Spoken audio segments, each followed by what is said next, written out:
તો આજે આપણે જાણીશું સિંગાપોરમાં આવ્યો છે કોરોનાના નવા કેસ, રશિયા યુક્રેન વોર અને ભારતના વરસાદને લગતા ખૂબ જ મોટા સમાચાર. તો નમસ્કાર મિત્રો, સ્વાગત છે તમારું ફરી એકવાર. જાણી લઈએ આજના ખૂબ જ મોટા સમાચાર માત્ર ને માત્ર એક જ મિનિટમાં.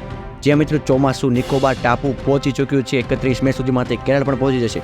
જાણો ગુજરાત સહિતના રાજ્યોમાં ક્યારે પહોંચશે ચોમાસું. જ્યાં મિત્રો RMDએ આ લિસ્ટ જાહેર કરી છે તે તમને સ્ક્રીન પર જોઈ શકો છો. તમારા રાજ્યમાં તમે ચોમાસાને લગતી માહિતી જોઈ શકો છો. હવામાન વિભાગે ગુજરાત સહિત તમામ રાજ્યો અને કેન્દ્રશાસિત પ્રદેશો માટે પણ તારીખ જાહેર કરી છે, જે બાજુમાં દર્શાવેલ છે. આગલા વર્ષે આ અંદમાન નિકોબાર ટાપુ પર 19 મે સુધીમાં ચોમાસું આવ્યું હતું, પરંતુ કેરળમાં તે 9 દિવસ મોડું પહોંચ્યું હતું.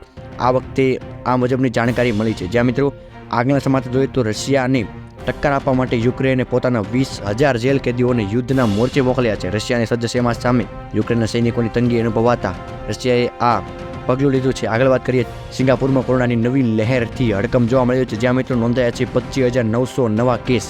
ફરી માસ્ક પહેરવા આદેશ આપવામાં આવ્યો છે.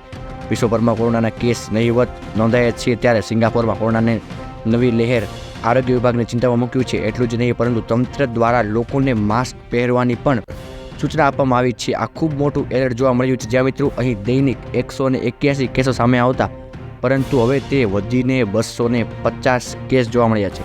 જ્યાં મિત્રો આજના વિડીયોમાં એટલું જ. ફરી મળીએ નવા વિડીયોમાં નવા સમાચાર. ત્યાં સુધી જય હિન્દ, જય ભારત.